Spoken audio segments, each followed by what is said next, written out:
Bombshell reports equally tonight. Solomon reporting, according to the memos obtained, the FBI informant that now has had his NDA lifted at the center of this case gathered years and years of evidence of Russia's plot to control U.S. nuclear fuel, which included the Uranium One deal.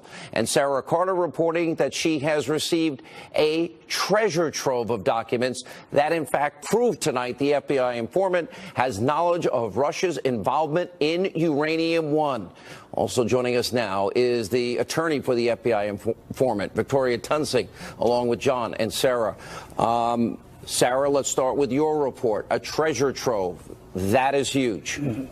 It is, Sean. I mean, there's over 5,000 documents, which include emails, briefs, other documentation, memorandums that the informant had turned over to the FBI and Justice Department. And within these documents, it's very evident of Russia's intentions to enter the American market, energy market, and their intentions to acquire Uranium One. John, you go into extensive detail in a very long, hard-hitting piece tonight and revealing piece how the FBI informant, you actually said 6 years. I thought he was only an informant for 4 years, if I read your piece correct, that he has evidence was on the inside directly from Putin's Russia, you know, the push for nuclear fuel deals, and used, and all the crimes we've talked about, bribery, kickback, extortion, money laundering, racketeering, all now corroborated and will be corroborated even further. Go into your report. Yeah, you know, Sarah just said something about the importance of the dominance of the uranium market. This is an email that the FBI's had for 6 years. It shows that Uranium One was part of a Russia strategy to control, not just benefit from the global market, control the global market. That would put the United States at a disadvantage. That's the sort of evidence that this FBI informant has right now. And if you go back, last week we heard several things from the Justice Department. There's no connection to Uranium One. These are emails that say Uranium One that are in the FBI files. They said that there was no connection between the Uranium One case and the criminal case. We now know the criminal case got its first evidence in 2009, a whole year before the Uranium One deal was approved by the Obama administration. There are a lot of things that people have been saying that these documents simply don't agree with. All right. I got a very high-ranking congressman, and that knows, let's put it that way, actually sent me a note. The knowledge of key administration officials will be the next thing proven by both of you, and the links to the Clinton Foundation. Sarah, is that true? I believe that is true. I mean, especially when we're looking at... You believe or you know? Because I can't ask Victoria that question because she won't tell me. I know it's true. I know that looking at these documents, following the money, Sean, following the money is what's important here. Now, the Justice Department has not put it out that they will possibly call a special counsel to this. This is still out there. They are looking into it. That's something that they need to decide. But whether it's a special counsel or whether it's a prosecutor that's investigating this, they will be able to follow the money. There are some things when you that say John follow the money, my suspicion would go to the money came directly from Russia, was funneled through the Canadian donors to the Clinton Foundation. How good are my instincts? You have pretty good instincts, and I think there's a lot of other areas that they're going to be looking at as well. Remember, this is like peeling back an onion. You peel one part, and then you find another part, and that's what's going to require somebody to do an extensive investigation. But it's beginning to cascade, Sarah. It's now beginning. It is.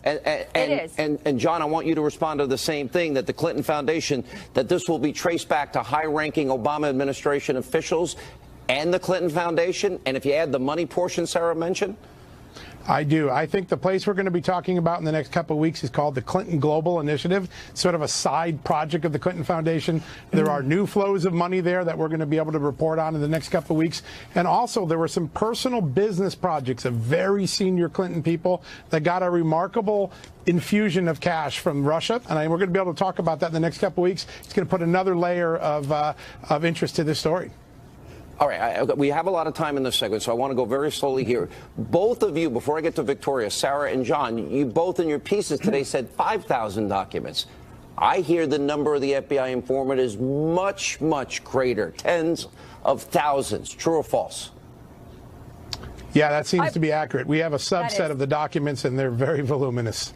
All right, now let me go to Victoria, who's one of the great attorneys. She's the most difficult to get any information out of. Sarah, Victoria, one of the things I've known about you, and I've interviewed you so many times over the years, You now have been doing a deep dive into all of this. You are now representing this FBI informant. I think who will become an American hero out of all of this, because apparently he was fighting and begging and pleading and saying, the Russians are here, they're doing this, why aren't you paying attention? I hope my instincts are right there. And number two, how devastating legally is this going to be based on what I was just asking Sarah and John about impacting former Obama officials, money, Clinton Foundation? Well, let me just go to number one first, John, and that is the whole essence of what John and Sarah and I are talking about is that in 2009, 2010, our FBI and presumably our Justice Department and the White House, as my client was told, all knew about this corruption in the Russian nuclear energy area. And there's no separate companies. They're all related. The Russian nuclear energy is controlled from the top, from Putin. They're all one. They all talk to each other. So the evidence about this corruption was known to our government in 2009, 2010, and why is it that CFIUS either wasn't told or CFIUS people knowing about it? Explain CFIUS. 9 agencies approving the deal that gave control of Uranium One to the bad actor, hostile regime, Putin, Russia. They said, the CFIUS board said that the bad Russians could buy Uranium One, which contained access to 20% of the U.S. uranium. Why was that decision made? Was CFIUS told? Did Bob Mueller go to Eric Holder and tell him? Eric Holder sat on the CFIUS board. He was one of the 9. Did Bob Mueller go to the White House and tell him? The FBI agents told my client that they were briefing the president about his conduct. So, of course, when the CFIUS decision was made, Sean, right, but back to my original question, Counselor, if I may, you're too good at your job. No. And this is a very serious point. Putting your legal hat on, objectively speaking, yes, they knew. The evidence will prove it based on the documents and your client. Crimes committed on a high level? Well, National security compromised? I think well, of course, I mean, it goes without saying, giving the Russians control of that uranium was a national security compromise. I think what we're going to have to do is continue to follow the money, because the reporting that John and Sarah are going to be doing in a few days will be revealing about where lots of the various money went and where it came from. Always we go back, and I believe at the end of this, you guys deserve a Pulitzer. And I'm not the only one thinking that. You guys have dug so deep in this. This has been a deep dive. I applaud you both. And I want to ask, as it relates to who knew what when. What did they know? When did they know it? John Solomon. And I'm talking about Obama, Mueller, Eric Holder, Hillary Clinton. We're at a little disadvantage right now because we don't have those records, and those are the records that Congress needs to go get. But I can tell you, I have a person quoted in my story that has direct knowledge of what the Justice Department knew. And this person said, without a shred of doubt, we knew in 2009, a year before CFIUS ruled, that Rosatom was engaged in criminality. Without a shadow of a doubt, we knew that Russia was trying to gain a corner on the U.S. market, get a strong hold on our uranium. And without a doubt, we knew they were using political levers to try to get their way here. We're talking about control. Like this document says, they're trying to gain control of our market. That has to be a national security interest that should have been raised to CFIUS. Presidential daily briefings, we're told, Sarah. That's right. Had this information in it before CFIUS approves this. Sean, that's what we need to find out. We need to see those presidential daily briefings. Congress can get those. They will be able to know whether or not President Obama was briefed on this.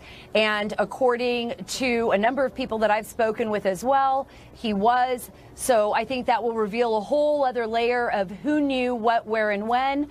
And then we follow the money, and it will reveal even more about Hillary Clinton and what she knew and when did she know it, and the other members of the CFIUS board. Obama, we need to find those and answers. Holder and Mueller.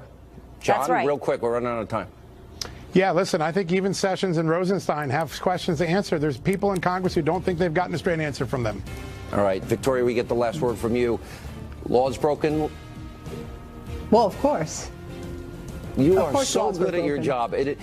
You're so annoyingly good. The American people deserve the truth on this. Our security was compromised. We import uranium because we don't have enough. Thank you God bless you, and God bless America.